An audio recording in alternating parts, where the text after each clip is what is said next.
Joey, I I believe there is a concept that most people have not been introduced to yet that they need to be, and it's called counterfeit financial freedom. Okay. Maybe you need to introduce me to this as well. Well, no, I'm going to ask you a question. What is financial freedom? Financial freedom is passive income that's greater than your monthly expenses. What does financial freedom allow you to do? Spend your time where you want, with whom you want, and when you want.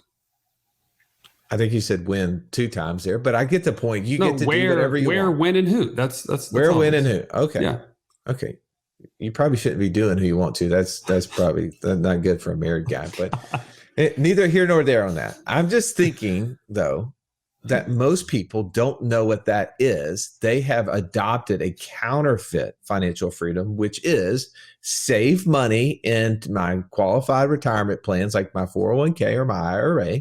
I work till I'm 65 or 70, which, by the way, the other day at the gym, these 2 older guys who are retired, both were presidents of major publicly traded corporations, were talking about, how much fun they're having in retirement. And they looked at me and they're like, Russ, how old are you? And I was like, 45. They're like, yeah, you'll be where we are in about 20 or 30 years. And I'm like, I didn't have the heart to tell them, like, dude, I'm where you guys are. I've been hardly working for a long time. I mean, you guys have no idea, right? But they live that corporate dream. We're very successful in their corporate jobs, but they believe in the counterfeit financial freedom, which was I needed to work a job, save money, wait till I'm 65 or 70, and then enjoy it. That is counterfeit. If you ever do any research, you can watch shows, you can look into the Secret Service. The way that they understand what the real dollar looks like, Joey, instead of a counterfeit, is they spend all their time focus on the real dollar. They know what the real thing is. That's right. Nobody outside of this audience, I believe, on a regular basis is studying what real financial freedom looks like, and it's instead have been accepting a form of counterfeit financial freedom. Well, even as our guest today, Niti and Palak shared, they had just accepted what was given to them. It was the default messaging that has been a part of the last, I don't know how many decades, but it is the program that we've all been given. And we can either accept it by just kind of nonchalantly going along with it, or we can challenge it and, like you said, study the true form of financial freedom. I believe once you actually experience it, you'll never go a counterfeit way. And that's what our guests talk about today. They came to a crossroads and they said, wait a minute, I either have to choose between my family or this corporate job. Is this what I've been working this hard for this long? They were like, wait a minute, I'm not just accepting this narrative any longer.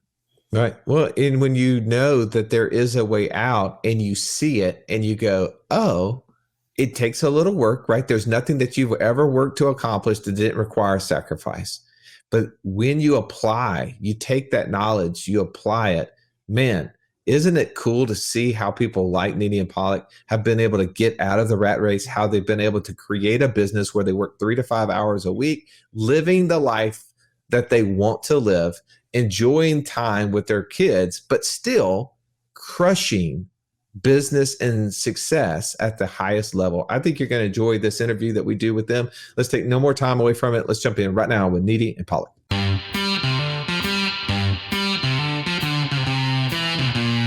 Welcome to the Wealth Without Wall Street podcast, your guide to understanding how to get out of the Wall Street rat race and start your own mailbox money lifestyle.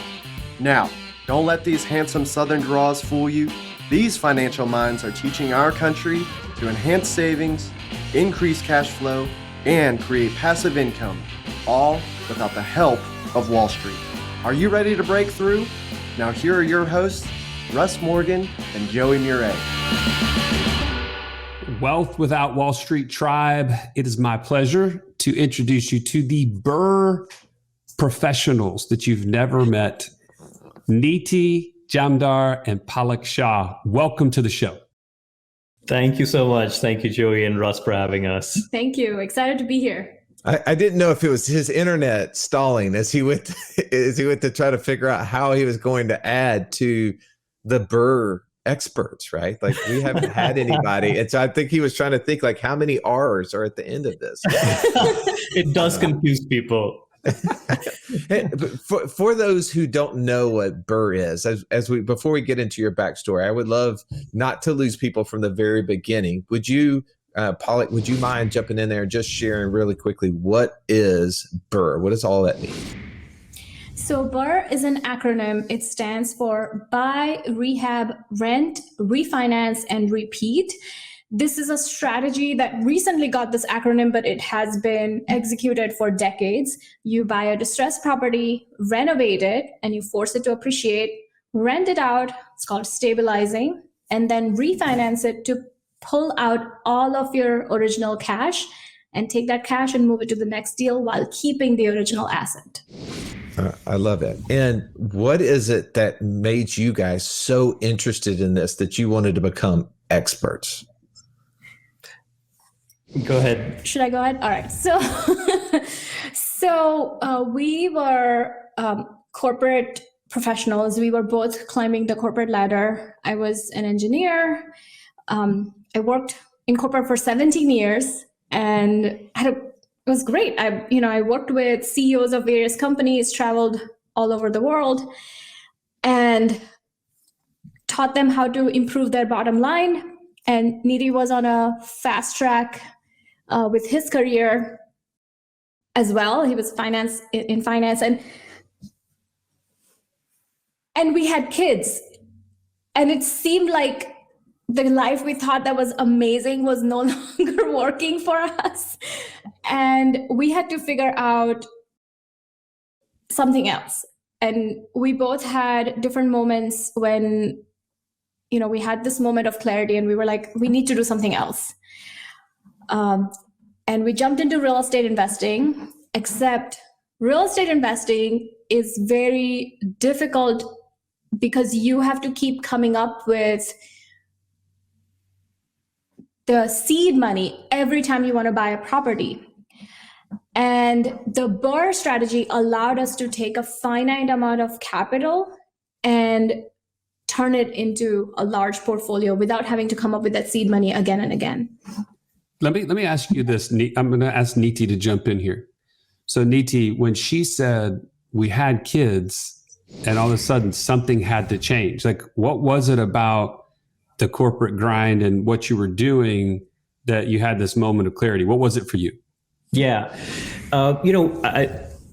Ever since we were sort of kids, we were taught to sort of follow this path, right? Get a good degree, like get a nice high paying job, and then everything will just take care of itself, right? Financially and everything.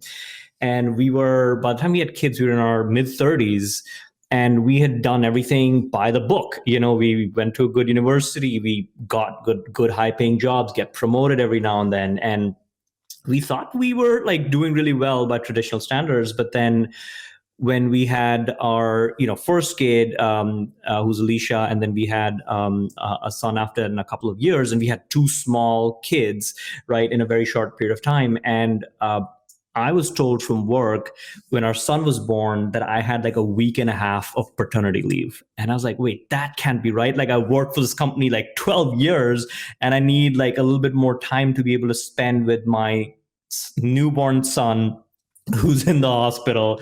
And I was like denied that. And, there was a lot of pressure to like come back because there were some projects going on. I was like, this is not what I worked so hard for. And so that was like a big turning point for me. I said, okay, I'm not gonna let anybody else dictate how I spend my time, especially with my family. And that was like a turning point for me.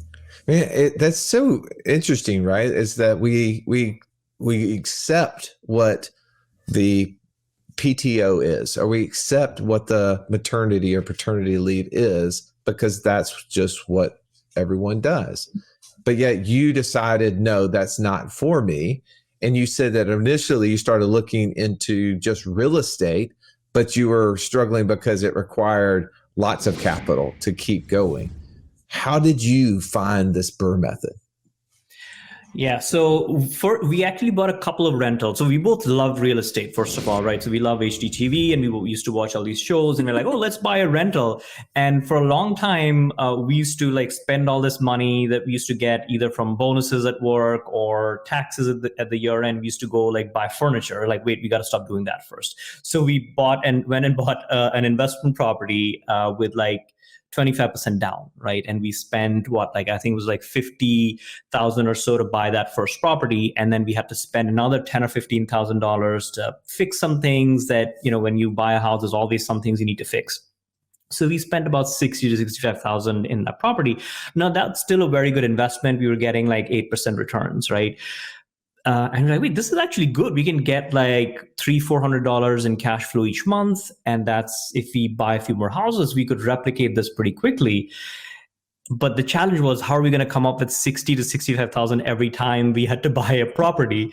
And so we said, wait, there has to be a faster way. And we stumbled upon the BRRRR strategy, also known as a value add investing strategy, where you could literally come up with very little of your own money, but through the right leverage, right, working with the right lenders, you could work with as little as $10,000 to $15,000 of bringing your own cash up front.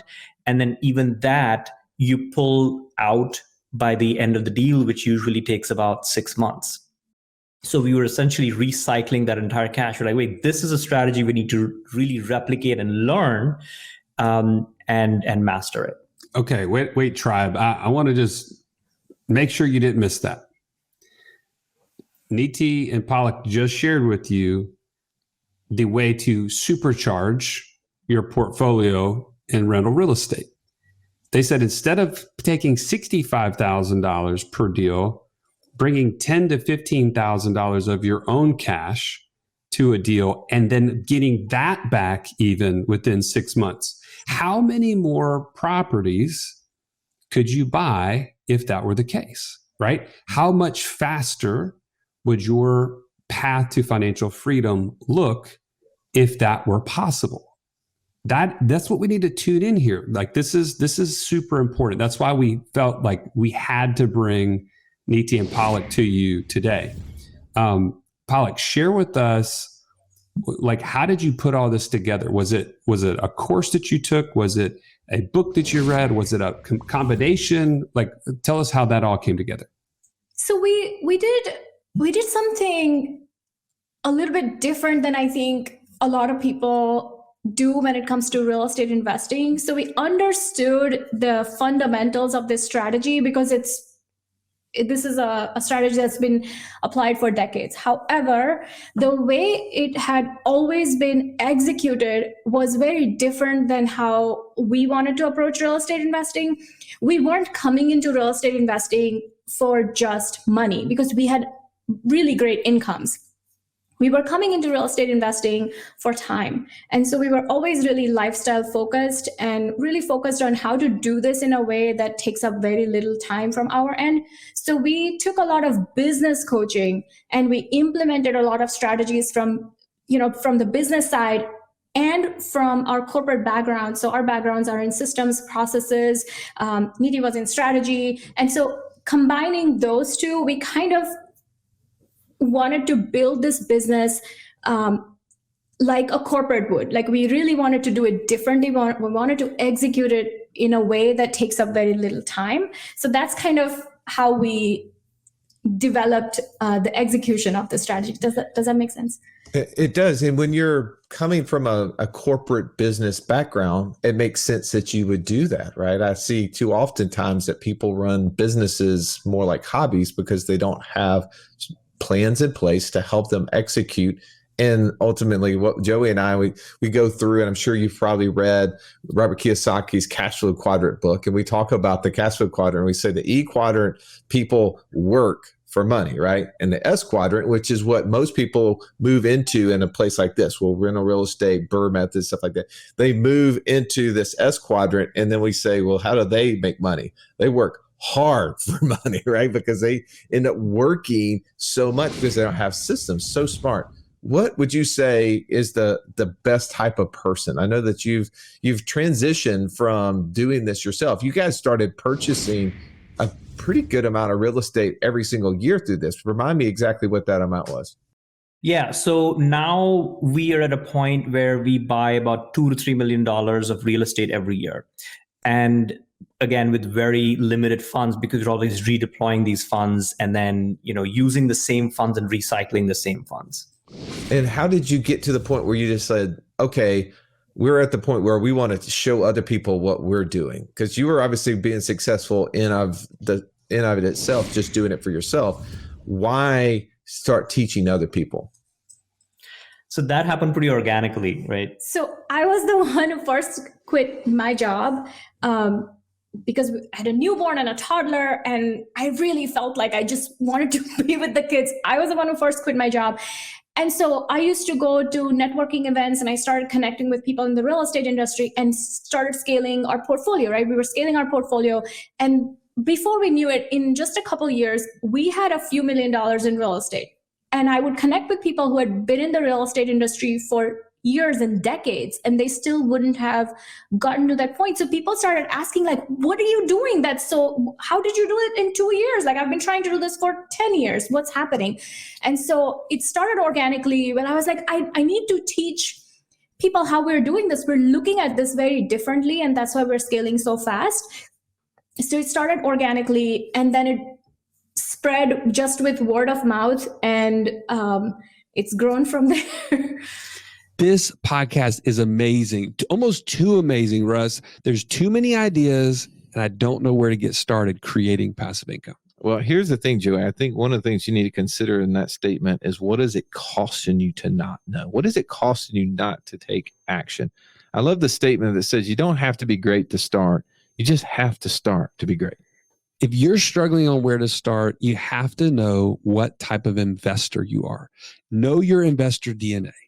And if you want to learn more about this, you can join us in our Passport Challenge at wealthwithoutwallstreet.com/passport. Get started today. Well, let me back up just 1 second, because I don't think Russ talked to the person who has heard real estate investing on this show or other shows and thought, it's not for me. Time is my biggest challenge. Like, it sounds good. HGTV, they see the picture, the videos, whatever, the shows, and they say, man, that looks amazing. I just don't have 8 hours a day to go run a crew on site. I don't have time to go and find somebody to rent this property or to negotiate with these lenders who don't know me or trust me. Like, how do I build that up? Like, so talk about it. You've already solved the capital problem, right? You just went from 65,000 to 10 or 15,000. But how does the time become more like attainable for somebody who is a busy professional that would love to have $2 or $3 million of properties every year added to their portfolio? Yeah, great question. I think one of the biggest challenges right now that we talk to like hundreds of investors, and the biggest challenge that people have is real estate can be intimidating, right? It's if you are doing a rehab, you have to be on the job site, you have to manage a contractor, some people try to do it themselves. They're like, I'm going to DIY this because HGTV makes it sound so cool. And it's a lot harder if you try to do it that way. And when we first started, we were like, wait, we have to work with the end in mind. And we said, we want to work. We don't want to sign ourselves up for another 9 to 5, right? We want to do it in a way where we still have the time freedom that we need. And so the way we built the business is saying you have to master a few things if you want to scale fast. Number one, you have to master deal analysis, right? Really knowing what a good deal is. Number two, you have to master finance. And we really talk about finance a lot, especially when we're teaching people, because real estate finance is its own world. There's so many it's almost like getting an MBA in finance. There's so much out there in terms of different lending options that we have. So truly understanding what the best lending options are. And number three, building and managing a team, right? Because that's what's going to truly allow you to reduce the number of hours that you work. If you have a team that you trust, if you have a contractor that you trust, if you have a lender that you have a relationship with, and then if you have systems and processes set up throughout, which allows us to work 3 to 5 hours a week now in not just maintaining the business that we have, but growing it. And when we buy a property, we don't even have to go look at the property. It just our team kind of does that, and they tell us what we need to know, and we grow that way. And were you able to do that from the very beginning? So were you not going to the job sites and not trying to learn how all of this works from the very beginning? You were doing that? In the beginning, I was spending a lot of time at the job sites looking at properties, because not only were we trying to figure out how to execute it, we were also trying to understand the strategy. So it took a lot of effort to understand it, and spending that time really helped. And then we figured out how to really outsource it well, and how to understand this, and what key metrics do we need to look at while sitting on our desks, and how to outsource that well. Yeah, and it took us like a year to do our first deal, right? Because we didn't have a mentor, we didn't have anybody showing us the ropes. We had to figure this out for ourselves. And so now, like, people who learn from us, they have $1 million portfolio in a year because we're teaching them the right way. We're telling them to do. We love the book The One Thing, because it taught us so much about like how to do business and how to think about outsourcing. And it's about the 20% that you need to focus on that's going to give you the 80% of the results. And that's what we teach people, what the 20% is that you need to focus on, because that was the hardest part for us to figure out when we were learning it. So as someone's listening to you right now and they're going through this downturn in the stock market, we're seeing Wall Street just crash in front of us. And I believe that this is just the front edge of it, to be honest. I could be totally wrong. I'm not a psychic or a prophet or anything, but just looking at the fundamentals for so long, it looks like this is going to be a major downturn.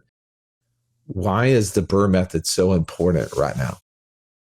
It's a great question. So right now, with the stock market going on, we're already in a recession by most standards, like second quarter in a row, negative GDP, and it may get worse, right? And the reason we love real estate is that we're in it for the long run, right? We're not doing flips where the market would determine whether a deal is good or not.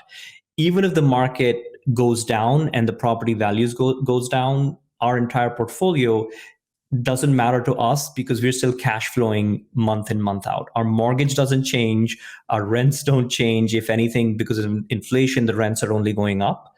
And so for us, what matters is there's cash flow coming in, and the recession may last a couple of years, 3 years. Eventually, the market is going to go back up.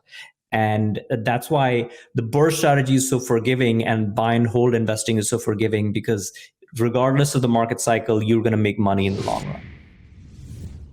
Let's talk about like some specific areas of the world where this works, where it doesn't work. Do you see any states that are better or worse for something like this, as people are trying to place themselves in this future? Yeah, so there's some states that are harder. So for instance, New York, California, those are going to be harder states where the prices are really, really high. And so what we always tell people is invest in areas that are sort of the next, that are up and coming, where you can buy properties for a lot cheaper, but also where the cash flow works, right? And that's another reason why recession doesn't worry us too much, because we buy properties at cash flow. Now, if you're buying a $500,000 house and if you rent it out, it may not cash flow. So it's very important to kind of know what that right price point is, where the property's cash flow, and where picking neighborhoods that are evolving and growing, that people are moving into, that over time appreciate. So there's some states that I would say you should definitely not invest in, but most states, the BRRRR strategy works. And it works really well in areas where there's like a really nice inventory of distressed properties and renovated properties. That works really well. When you find a neighborhood where you see a lot of properties that are distressed, that are being sold, but at the same time, you see a lot of flips coming on the market, those are neighborhoods where the strategy works really well.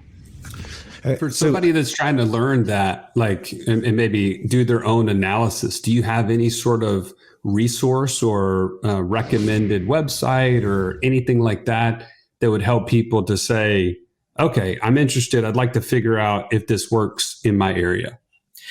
Sure, I'm happy to share some tips there. I think number one thing we look for is, as you're evaluating a neighborhood or a city, number one thing is the population increasing or decreasing? So you can go to citydata.com, for instance, and kind of see, all right, over the last 10 years, is the population going up? So you want to ride the wave of a market where people are moving in. Number two, you want to make sure there is diversity of employers, right? So if you're investing in a city where there's only tourism and that's the biggest industry, if something like COVID happens, it's going to take a hit. So when we're evaluating a market, for example, Philadelphia, we invest in Philadelphia a lot. There's a diversity of industries. There's a lot of hospitals, a lot of universities, a lot of corporate headquarters. And so in case of a downturn, we know there's going to be multiple employers there. And then once you've narrowed down based on that, then it's also about what you're comfortable with, right? Somebody's like, I'm lived in Florida all my life and I feel comfortable investing here, and it's your backyard, then sure, that definitely helps as well. So those are some of the key criteria, but it can work literally anywhere. We have people who live in California, New York, they're investing out of state. Half the people that work with us are investing out of state, because that way you can go to where the best opportunities are. All right, Palak, I want to ask you some how questions, okay? Because for all the tactical people listening who want to get into this, who have heard us just kind of talk kind of at a high level, but what are we really talking about? What is it that we're actually doing? So would you mind walking me through like a typical example of a property that you would look at? What would it, typical price be? How would you purchase it? How much money would you put down? How much money would you put to rehab it? What would be the expectation to get it out? And what would be the rental income? Could you take me through an example like that? Sure. So yeah, a template that works really well that we've done many times, and that's the first step I always ask our students to take, is think of it as three S's. That's our like 3S philosophy, right? Find something that's small, simple, and scalable. So pick a 3-bed, 1-bath home, something where the rehab is simple, where you're not trying to buy a property where there's a wall missing, or where there's fire damage, or where there's mold issues. Find a property where you're going to renovate it, but there's no major issues that can throw you in for something that you're just not prepared for. And more like a cosmetic kind of lipstick on the pig kind of thing. Kind of like a cosmetic rehab where you're putting in a new kitchen and a new bath, but you're not trying to build a house from scratch. And scalable. So you want to pick a deal that you can do again and again. So whatever you learn from the first deal, you can implement on the next one and the next one and the next one. And you mentioned a resource. We have if you go to openspaceswomen.com/ebook, I detail out this 3S philosophy a lot more detail there. So that kind of a deal, in terms of numbers, you would buy it anywhere between 60 to 80K, put in about 40 to 60K in renovations, and then the after repair value when you're done with it, it would be worth maybe 180K, somewhere around there. So now when you take it to a bank, they're going to lend you about 75% of that 180K. You're going to get all the original money back.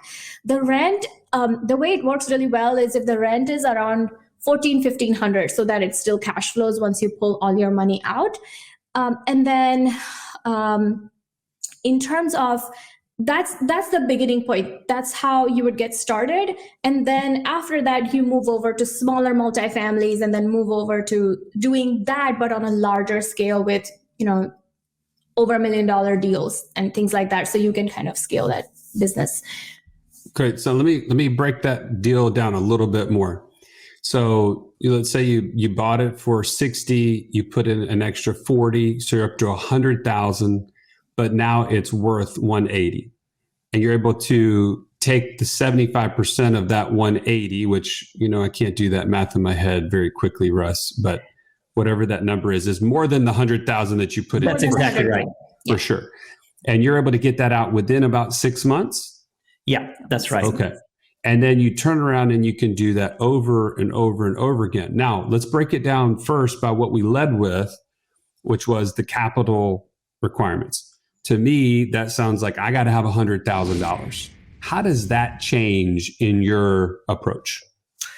So that is all about the lending, right? So what we do for our deals is there's a short-term lender and then there's the refi lenders, right? So two different kind of lenders that we work with. So on the short-term side, we say, okay, for the purchase price of 60K and the rehab of 40K, we don't want to come up with that entire 100K. Could we? Sure, but we don't want to do that, right? Because we can do a lot more deals if we leverage.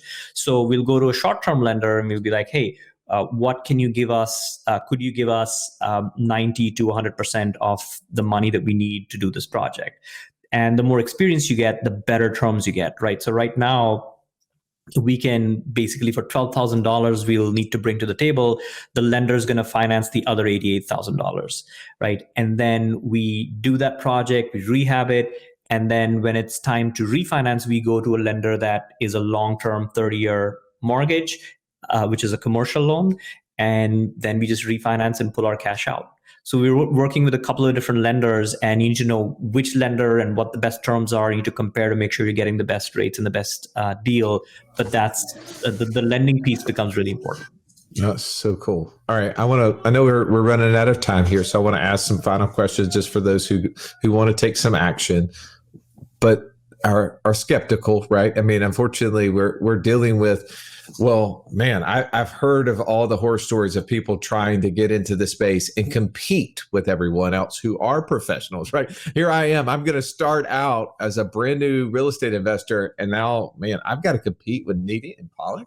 Like, they've been doing this. They've got this stuff down.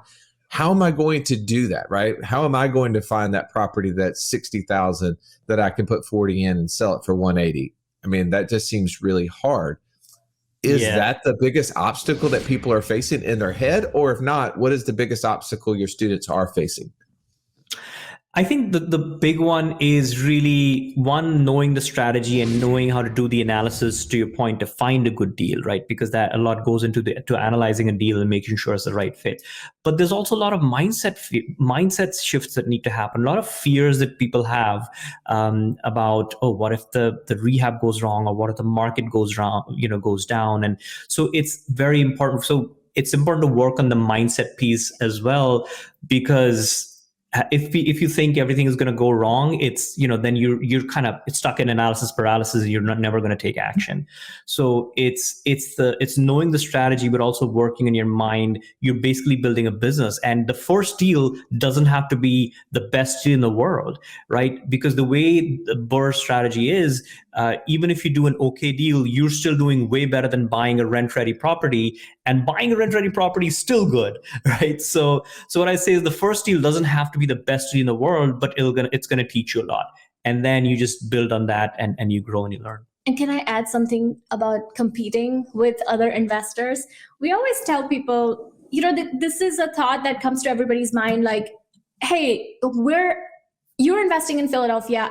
I want to invest in Philadelphia. Doesn't that mean we're going to compete against each other? And real estate is something where you cannot approach it with that scarcity mindset. You really have to know that this is actually a win-win for everyone. If all of us are investing in the same market, guess what's going to happen? The property values are going to go up for all of us, right? And money or wealth or properties or any resources, I feel like when we approach it with that abundant mindset, where there is enough for all of us, just like the air that we breathe, that it just comes to us, right? And sorry to sound a little woo-woo over there, but it's true. And we had to make those shifts.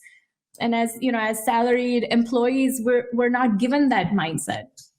Oh, I love that. Yeah. And, Tribe, as you're hearing Niti and Palak, one thing that they mentioned when they first started out they didn't have a mentor. They didn't have a guide. They had to figure these things out, and it delayed their first purchase for a year. Now, when you join up with people who are already successful, that mindset can actually be borrowed, right? From a mentor and from a guide. And I'm grateful that we could introduce Niti and Palak to you today, because they have a program that you can then join up with them and borrow, again, this mindset, this network, the lending opportunities. Like, by the way, Russ, I feel like we have missed a ridiculous opportunity here. Oh yeah, what's that? Yeah, we just skimmed over the fact that they just took $100,000. Like, maybe this is the mortgage nerd inside me, and you're going to have to forgive me, okay? Niti and Palak, you don't know I was in the mortgage business for 11 years. And so I nerd out on just thinking about leverage and the way these deals are put together. But you literally took a $100,000 transaction, got into it for $12,000. But you guys probably still don't know this yet, because we're going to go deeper on this in our working together over time. But if we put IBC, we put infinite banking behind this space shuttle that you have just built, we're talking about leveraging $12,000 in a deal that is still not your money. Infinite banking allows you to take that $12,000 and make it $600 in interest expense. Wow. Now you are the bank.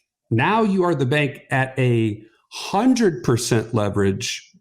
And if you have $100,000 in your own banking system, the way we've been laying out for you, you can now leverage that into almost 10 properties at one time. And you're talking about very little interest expense just to do that.